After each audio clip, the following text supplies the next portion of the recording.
Well, good evening. My name is Dr. Matthew Slimp, and I serve as the Minister of Music and Worship here at First Baptist Church, Indian Trail. We're delighted that you're joining us tonight for this special concert series that is starting this evening and will carry out through the month of May. We have got some exciting artists and guests that will be with us over the next few weeks, and I hope that you'll join us. Right now, share the post on Facebook. Call a friend, text a friend, tell them you don't want to miss tonight.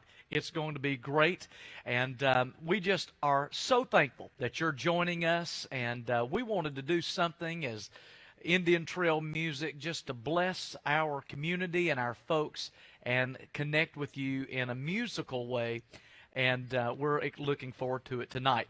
Now, next week, you don't want to miss. Tune in at 7 o'clock. We're going to be having a wonderful night of hymn singing. Our friend Gerald Wolf and Greater Vision, the Wisnitz, and the Mylan Hayes family will all join us for a special evening of hymn singing. It's going to be great. Jeannie Johnson is May the 14th with some special friends, the Taylors, and then the Littles. It's going to be an incredible few weeks of music right here at First Baptist on Thursday night. So you don't want to miss. But tonight we are excited that we have one of the most talented, wonderful musicians in all the world that sits at our piano every Sunday morning. So I want you to help me welcome our very own Trey Ivy. Thank you for watching tonight.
Thank you for being here. A lot of you sent in requests, and I'm going to try and get to as many of them as I can.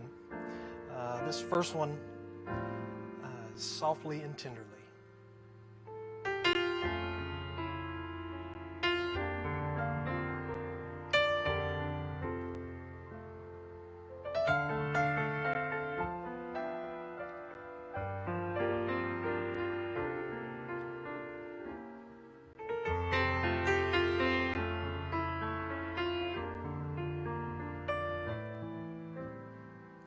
He's calling for you and for me.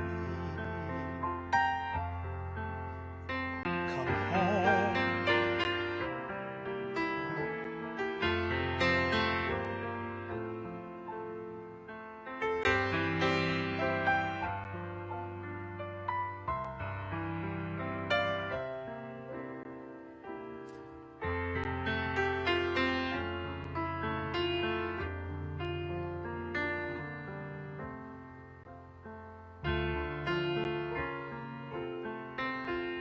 know it, sing along. Come home. Come home. Come home.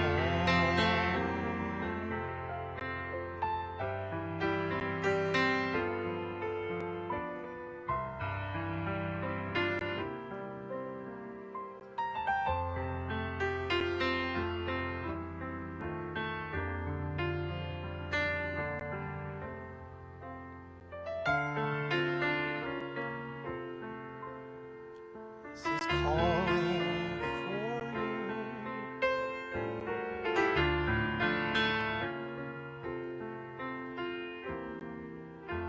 There's another request.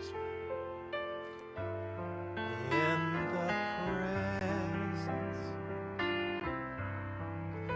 of Jehovah.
There's a sweet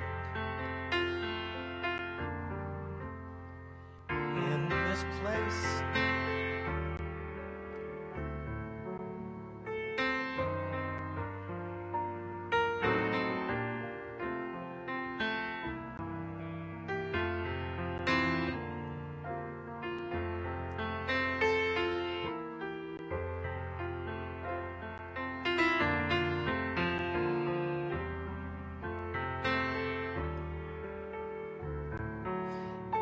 And I know that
you know, it's my hope tonight that it's more than a concert.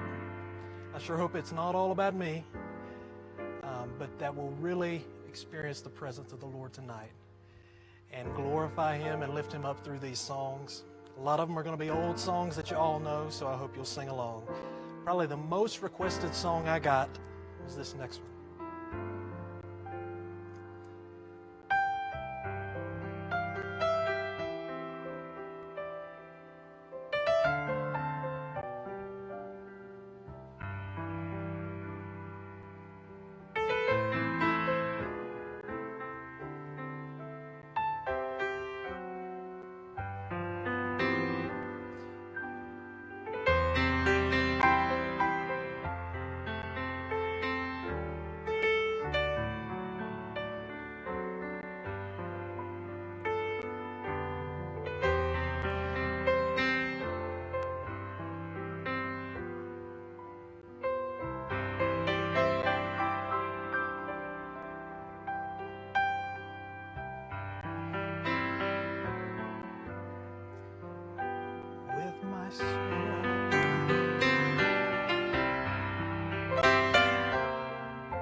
One thing I love about these old songs is hearing the stories behind them. And it's a very popular story behind the song, It Is Well With My Soul. The writer Horatio Spafford. Many of you are probably familiar with the tragedy he was going through as he penned those lyrics.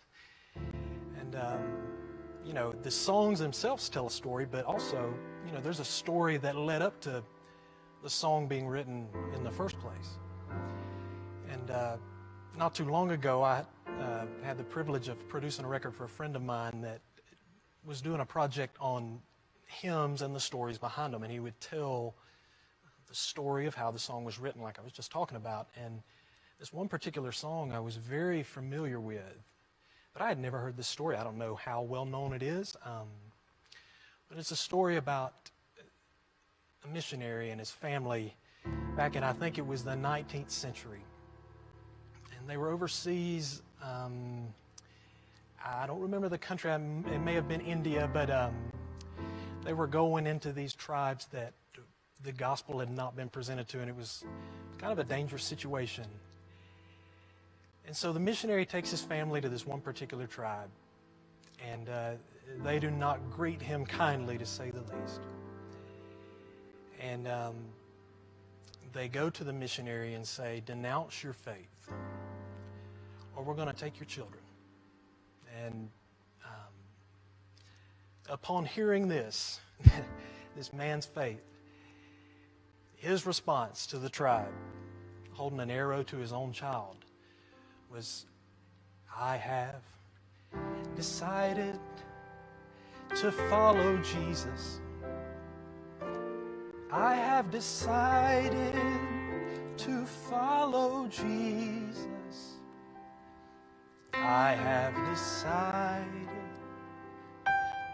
to follow Jesus. No turning back, no turning back." So the tribe took his children and executed them. Once again asked the man and took his wife and said, "Denounce your faith, or we're going to kill your wife." And the man's response was, "Though none go with me, still I will follow. Though none go with me, still I will follow. Though none go with me, still I will follow. No turning back, no turning back." So at this point, they've taken his family, much of what he loves, and his children and his wife. And they give the man one more opportunity. They say, "Denounce your faith, or we're going to kill you." And the man looks at him, and he says, this is good.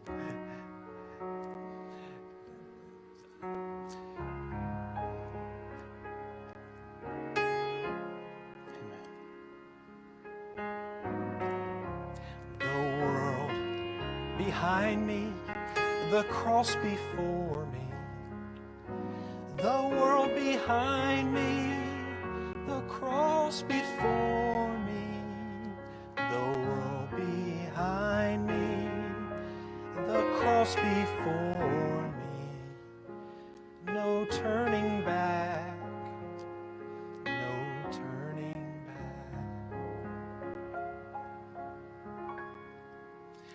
When I heard that story, I thought,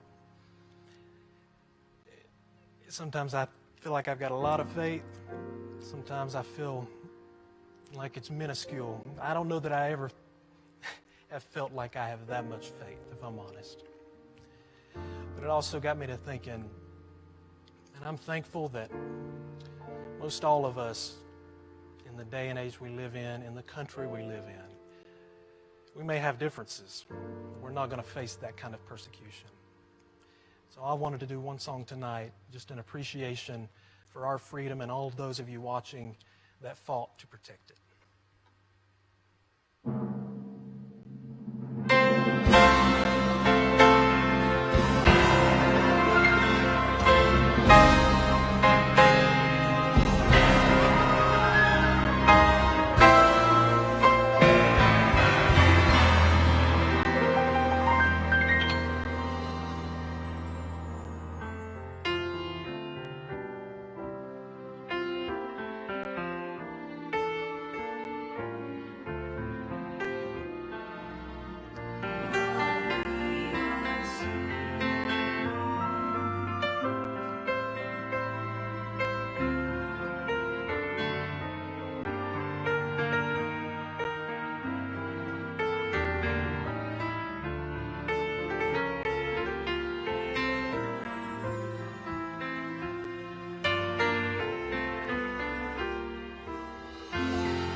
Wow.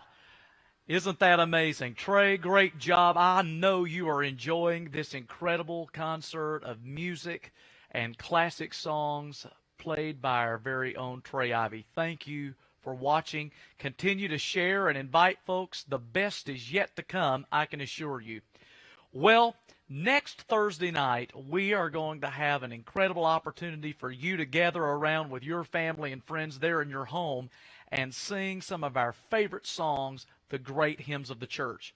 Just a couple of years ago, we here at First Baptist, we filmed a DVD called Heaven's Jubilee. It's part of the Gerald Wolfe Hymn Sing DVD collection. I invited Gerald and gang to come back next Thursday night, and they are going to do so. Gerald Wolfe and Greater Vision, the Wisnets, the Mylan Hayes family, Trey will be here, and we're just going to be singing some of your favorite hymns. I thought for you just to go back and remember that great night we had just a couple of years ago. Take a look at this video before we move forward in Trey's concert tonight.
In shady green pastures, so rich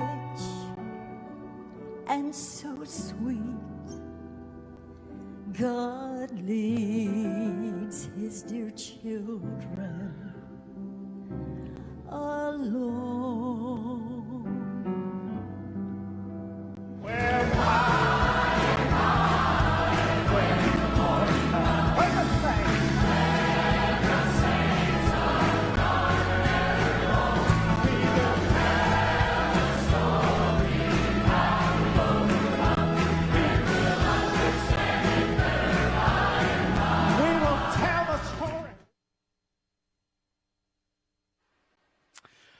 Well, those were some great, great memories from just a couple of years ago right here in this room, and I am so looking forward to next Thursday night. We're not going to have a room full of people or that choir loft full, but we're certainly going to have a great time singing and sharing with some great friends in gospel music. I want to remind you right now, as you're continuing to watch, send us some requests. Trey's going to be playing those, and hymn, anything that you would like to hear. If he knows it, he'll take a stab at it. But part of tonight, Trey, I just wanted to take a few minutes for folks to get to know you and a little bit about your story. And we are so blessed to have you here at First Baptist Indian Trail. And man, we have a great time working together. But I joke often with the choir that I taught you everything you knew, and that's a terrible joke because I certainly didn't. But tell them that's the song I taught you. But tell everybody tonight watching, where did all this start for you? When did you begin playing and all of this come to life for you? Well, I grew up in Cleveland, Georgia. And Cleveland is about 30 minutes north of Gainesville. If you don't know where Gainesville is, it's about an hour north of Atlanta. But Cleveland, Georgia is just mountain country area. I went to a small country church, maybe 70 people, and grew up on the Redback hymnal. My mom was the piano player. My mom was the first piano player that I ever heard. You know, when I started learning piano, I thought the expert in the field was my mother. That's really the only piano playing I'd been exposed to, and so she played. She was a full-time pianist, and I was the organist when I was 8. And since I played by ear more than music, if I didn't know a song, she'd just play through it one time. But that's why I had not been promoted to the pianist, you see, because you had to know how to read, specifically, like my mom, shake notes. Yeah, absolutely. And so that was my introduction, not only to playing, but honestly, the songs, the songs that are so, close to my heart is because I grew up with them. And Right. When I was 16, I started traveling with a group out of Atlanta called Lefevre Quartet. They're still traveling. They're doing great. In fact, they just had some personnel changes. Like I don't know if there's gospel music fans on here, but Jay Perrick from the Gold City Dynasty Oh my goodness. of the 90s, he's actually with that group now, just a side note. But anyway, traveled with them, started when I was a sophomore in high school. And they were not full-time. They just worked on the weekends. So I would just get home from school and get on the bus and get home from the road in time to get to school. And was there 3.5 years. Then I traveled with a group right there close to home that the Old Paths. Right. For about a year before I moved to Nashville. And that's when I joined Legacy 5. In Legacy 5, I was there 6.5 years before coming here. Right. That's when you and I actually met. I guess it was 2013 in Louisville, Kentucky at the National Quartet Convention. I met you there, and I was in Atlanta at the time, of course, and we got to serve for a little while at First Baptist Atlanta together. You would play on Wednesday nights for a season and did some youth choir rehearsals. Those were a lot of fun. I remember. We did some things for First Family Christmas there for a while, and that's where we first got introduced. And right as I was getting introduced to you and we kind of started our friendship, you were right in the midst of starting to date your now wife. Tell us a little bit That's about right. your family. So my wife, Lauren, we've been married. Next month after next will be 5 years. Wow. And she is from Roanoke, Virginia, and I actually met her on the road. We were playing a concert at her dad's church, and he was a Assembly of God pastor in Roanoke, Virginia. And, it was love at first sight for me, man, I'm going to tell you. She sings a little different tune, but that's where we met, and we were friends for years before we got together and started dating, and got married right after the time you were talking about, in 2015. Right. And now we all here love your baby girl, Emerson. She's 3.5. 3.5, yeah. Yes. And but exciting things are in store for you because you're expecting your newest arrival. When's that coming up? Another little girl at the end of June, or 1st of July, depending on how cooperative she is. But so it'll be me and 3 females. Yes. Well, I don't know what it is about all of the staff here at First Baptist in the music world. Darrell is a dad to 2 daughters. You will be a dad to 2 daughters. I have 3 daughters. It's just female overload in all of our houses. So I guess we can come to work and console one another. Exactly. You definitely learn real quick who's in charge. Absolutely. Absolutely. My pastor growing up, he always said, the husband is the head of the home and the head of the wife, but the wife's like the neck. She rotates the head. Exactly.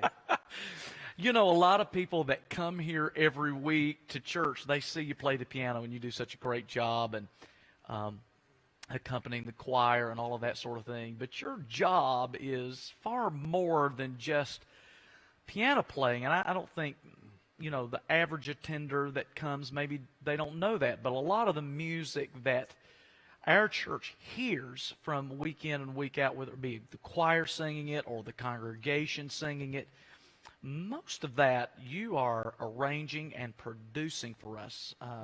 And so that's another piece of what you do.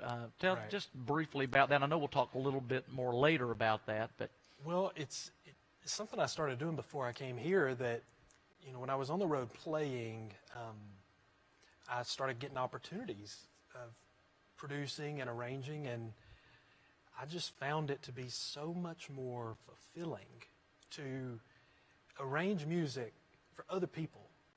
Like when I remember watching Mark Trammell Quartet at the Quartet Convention like 4 years ago. And they were doing an arrangement that I had done. Nobody in the room knew that I had done it. No one would care, But the response just fed me. Seeing all those people moved, seeing that group that I respect win on the platform and something that I got to be a part of, that was so much more fulfilling to me, I felt like, than being on stage and people looking at me and whatever, the stage Right. life. And so apply that to here, man, some kind of fulfillment when 200 voices are singing something you got a hand in creating. yeah. And because you can take a blank sheet of paper and put all the notes you want, but until you've got willing participants bringing it to life, Yeah. And so that is, the weekly grind for me much of the time is writing choir parts, writing orchestra, and but I love it, That's awesome. Well, I'm telling you, you do a fine, fine job. Well, I'm sure people out there watching are getting bored with me asking all of these questions, and they're probably saying, let him play some more. So, Trey, we've probably had some requests. I know some people already emailed you some requests. We've had some come in. So maybe just pick one of those and play a little bit. Well, it's funny you mention requests because I may get in trouble for sharing this, but he didn't tell me not to say anything. Preacher Mike texted me right before it started tonight. He said, "You're playing tonight at 7, aren't you?" I said, "Yes." And is there anything you'd like to hear? Now, I'm thinking when I ask him this, it's going to be the song they were playing when he got saved, or I'm just going to get to the point here. His request was Last Date by Floyd Kramer. Oh, my.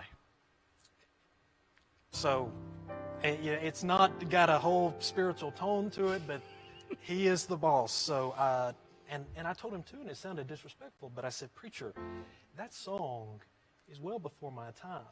But I had texted that before I realized probably how that came across. So I don't have this learned perfectly, but I think I've got the gist.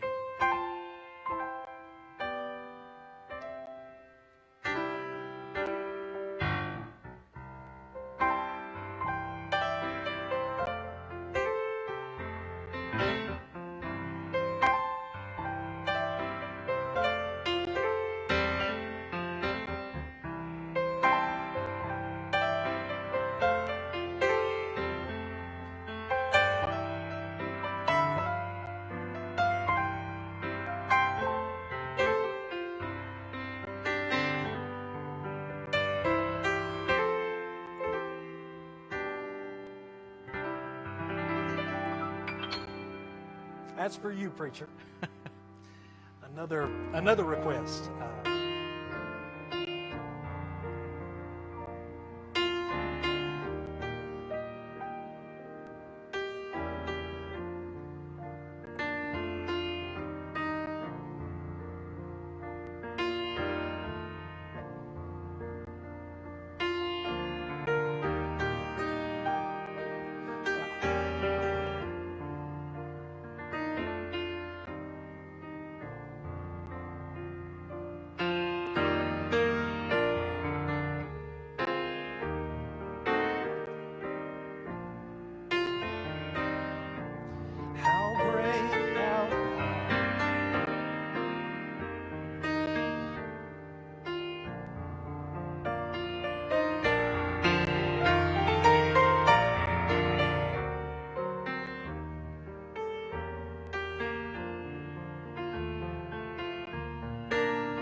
another request.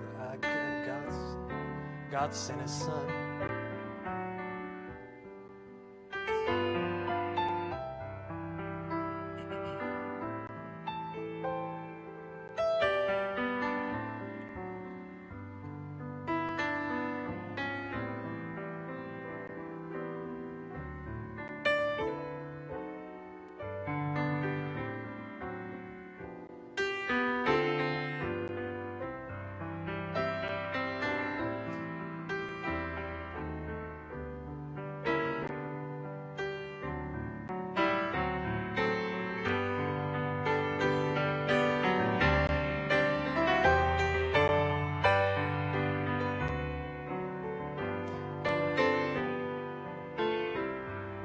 That's a promise. Because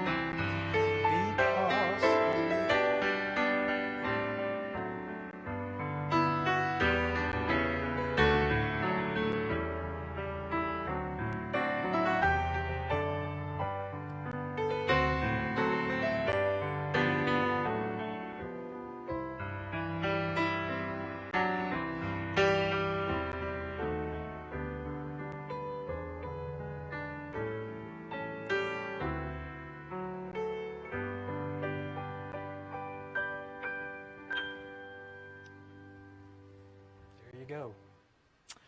Wow. Well, I'll tell you a request that just came in that you may want to play is I'd Rather Have Jesus. Okay. Let's see, I key.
Well, when you were warming up in here today, you told a story about I think your grandmother who liked maybe a little faster music.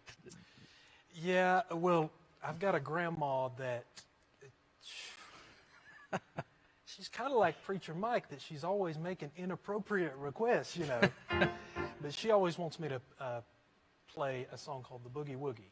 Now, where that comes from is I played it in a talent show like when I was in 3rd grade or something. But if she came here next time we were open, she'd go right up to you and say, you need to have him play The Boogie Woogie for the offering or something. Like, you know, Grandma, you can't, that's not appropriate. So anyway, I can't play that. But if I were playing a lot of slow hymns back to back like that, she'd say, well, son, you're going to put me to sleep. You're going to have to pick it up. So this is for Grandma.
Wow, wow, wow. Well, those are some of my favorite hymns, just over in the glory land, and I feel good like one. traveling on. They bring a lot of memories back to where I grew up in East Tennessee, and we would sing those songs a lot on Sunday night, and I love hearing them in that way.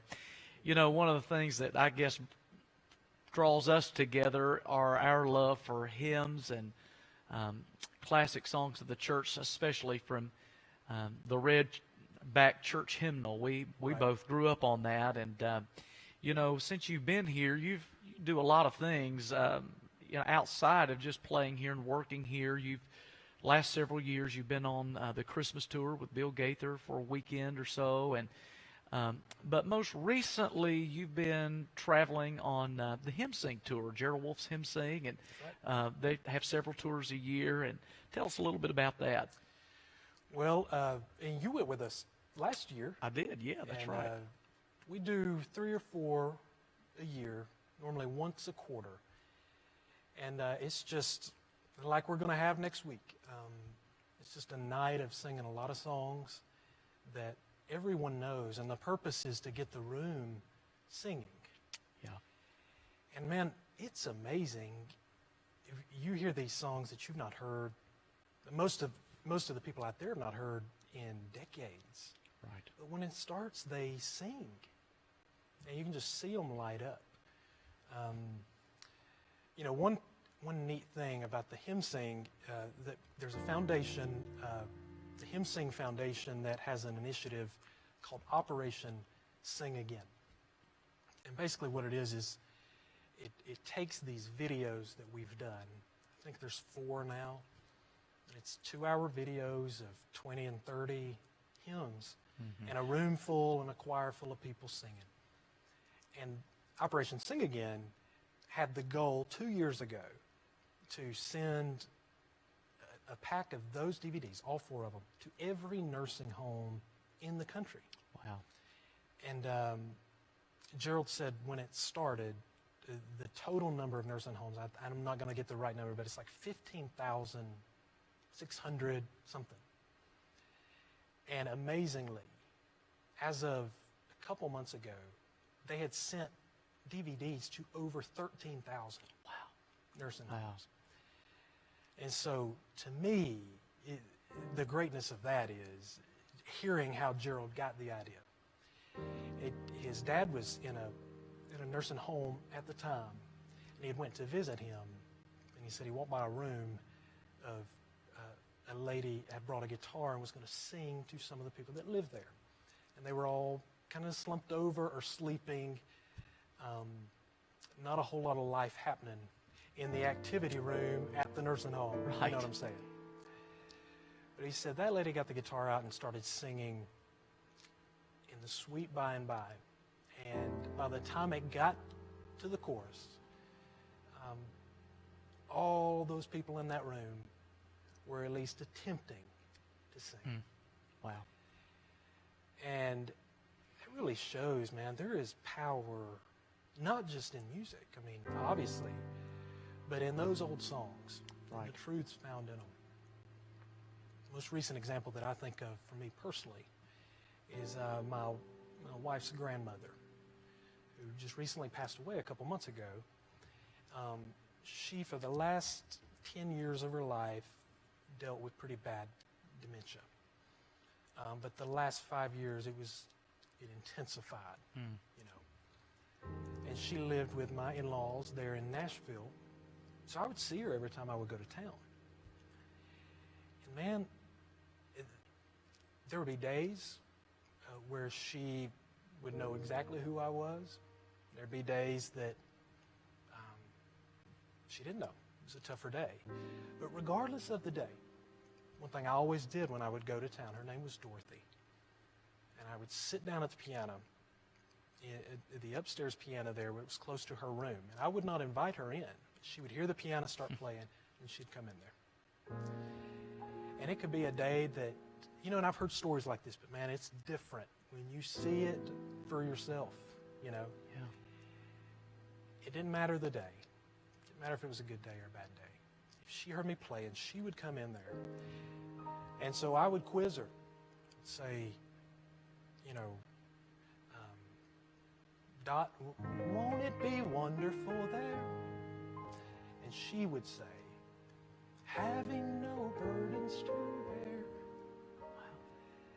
I'd say, I'll meet you in the morning by the bright riverside. She'd go, I'll meet you in the morning. I just thought, you know, the dementia, it had attacked her mind. It had weakened her mortal body. But those old songs that she cut her teeth on had went past her mind and penetrated her heart, you know. Yeah. Unaffected by the dementia. So, absolutely, there's power in these songs. And, yeah. You know, I've heard it said so many times that it's not old songs that make them great. They're not great just simply because they're old. New songs aren't great just because they're new.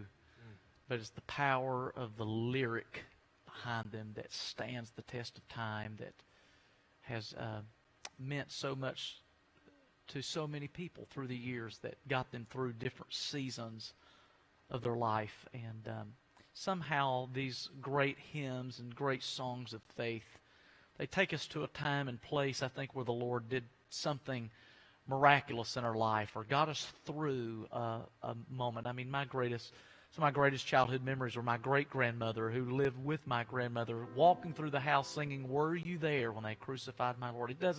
Anytime I hear that song, I see her walking through the house singing. And what if you had to say, hey, this is probably one of my more favorite hymns or favorite songs, would you have one? Well, I can point you. I don't know if I could pick one song. I got a few, but I can tell you that moment for me where I was hooked with this music. I'm not talking about Southern Gospel or the quartet circuit. But I remember growing up, you talked about your grandmother. I remember seeing people at church sing about heaven and how excited they would get. You know, when you're 8 years old, you know, what do you need to know about heaven in your mind? Right. But seeing people who were otherwise fairly reserved and the Holy Spirit get a hold of them, that was convincing for me. Yeah. And I remember my mom singing, it's not an old hymn, but He is here, holy, holy. And when she would start singing that, I remember people shouting. And I thought, you know, I'm not even, thinking back on it now, you know, I'm not even old enough to understand the excitement, but I knew they were excited. Yeah. And Mom used to sing a song called, you may not even know this song, I Want Us to Be Together in Heaven. You may have a fancy car, brand new house that shines afar. You may live to be 100 years old, but if you have not been saved, it all ends with the grave. But I want us to be together in heaven. And you know, a funny story about that is we would have groups occasionally come to the church. Now we also had a trio at our church that my mom sang in. The only place I ever heard those songs was my mom's trio. So if another group came in and sang one of those songs, I thought they were singing one of my mom's songs. You know, I didn't know how it worked that there were like national groups putting out this music. Yeah. I thought, man, they heard Mom and them sing, and they wanted to do that, you know. Wow. Yeah, it was, I grew up, my church, my great uncle was the music director there, and one of his classic songs was I'd Rather Have Jesus. He would always sing that, which we did a little bit earlier, but he would always do In Times Like These, too. That's a good one. And I remember growing up, that, like you said, at 8 years old and as a little boy, that didn't really, I didn't get that. I didn't get that. But the older we get, married with family, kids, I just thought about that song today in times like these and everything we're going through in our country. This virus says we need an anchor. And could you play maybe just a chorus of that just a little bit?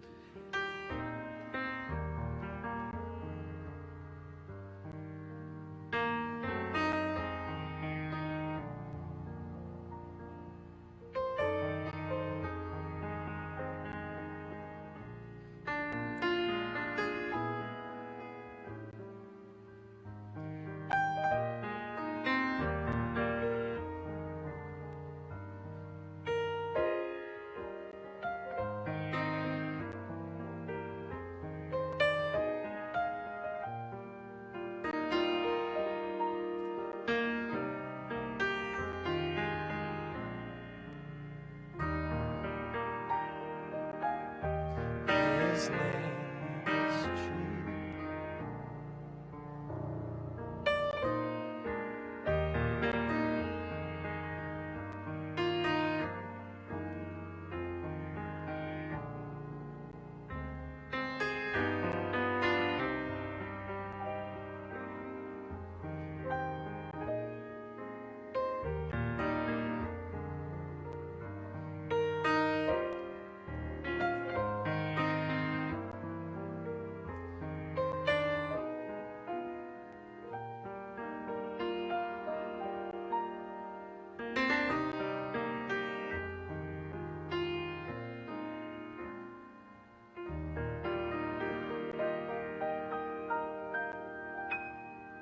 Oh, I love that.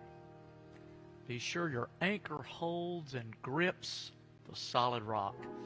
You know, we've talked a lot about songs about heaven and the hope we have in Jesus. And, you know, we got a lot of folks probably watching us tonight. They love gospel music. They love these old songs. But, you know, old songs and gospel music isn't what it's all about. It's all about Jesus and having a personal relationship with Him. And I tell you, I don't know what would get us through the coronavirus or the storms of our life, whatever they may be, without a personal relationship with Jesus. And you know, the power of these songs and the great thing about singing them all together is just a reminder that He is who He says He is. Amen. And He can still save. He can still change your life if we simply call on the name of Jesus. You know, one of the things that I love the most about your playing is not just how great it is or how precise, but you have an unbelievable way of taking a song and playing the right chords at the right moment that moves the lyric and moves the message and connects it all together so that those of us that hear it will really get it. And that goes to that arranging side of things that you do. And we're excited because next week, next Monday, I think, actually, not this coming, but the following, the 11th, you and I are going to be in Nashville. We are doing a new Christmas choral collection. Yeah. Created by Phil Barfoot. Yes. And my understanding is that the project is going to be debuted sometime in the fall. Right. He does a few different events, but he's debuting this one at Carnegie Hall. Wow. Last we spoke. Yeah. But just to me, that sheds light on the kind of opportunity it is for the reach we could have as a music ministry. Yes. That our stuff would be played at Carnegie Hall. That's amazing, isn't it? You know? That's and amazing. So it is a lot of work. Right. That is the one good thing. It's what I'm working on right now. The quarantine or the shelter at home. I would have been sheltered at home in my office anyway. Right. You know. That's right. And so, but I'm excited, and we as a music team are excited. We really are. Our great friends Phil and Sherry Barfoot and Celebration Concert Tours and Celebration Ministry staffing now. He's just a great guy and great friend to all of us ministers of music and friends of the choir and orchestra. We love Phil and his dear wife Sherry, so we're excited about that. And the first recording is going to happen next week, and then we'll be back a little while later to do orchestra, and then our choir, Lord willing, we get out of our houses and can get back to rehearsal. We're going to be recording that in August, and Indian Trail will get to hear that in December, and it's just going to be really exciting. But, you know, you and your arranging goes back to a hero of mine and a hero of so many. Absolutely. The wonderful, talented, really bigger-than-life musician, Larry Goss. Right.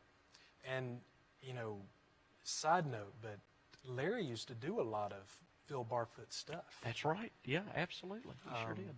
Larry Goss, when I'm asked about who influenced me or who are my musical influences, I talked about my mother. I mean, obviously that was the first musician I even knew of.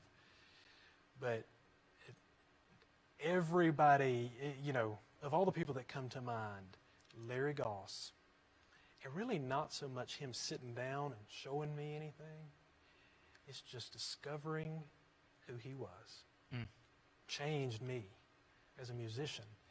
A lot of people a lot of other arrangers that studied under him probably got even more time with him than I did. I only knew him the last 2.5 years or so of his life. He passed away in 2015. But he was the best musician. You know, I tell people he was always the most talented in the room. But he always spent time celebrating everybody else. And so you think about, you know, when you're 22 or 23 like I was, and to hear Larry Goss, you know, give you a word of endorsement, you think you can conquer the world, you know. And so he was an encourager, and just believed in me and so many others doing what I'm doing. And if you listen to choral music even now, you hear his handprints all over it. But he was just brilliant arranger, brilliant musician, brilliant piano player.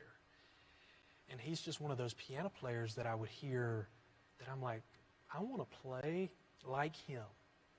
He just had a unique touch. He like barely would touch the piano, but it was always moving. And the last thing I'll say about him, but he arranged it from here. Yeah. He had no formal training. Now, he obtained some. He obtained, you know, he learned what the lines on the staff meant and all that. But rules, part writing, you know, it's all good to know. But he would always tell me, he would say, Trey, rule number one. And he'd put his hands up like this when he'd say, rule number one is, does it sound good? And if it sounds good and it moves me, who cares about rules, you know? So one of the coolest opportunities I had, I got to work on a couple records with him. But the last piano solo CD I did, he did 2 arrangements, and obviously didn't know at the time, but this next song turned out to be one of the last arrangements he would do, and it was for my project. Wow. It's a cross medley. It's got a lot of your favorite cross songs in it. I hope you enjoy it.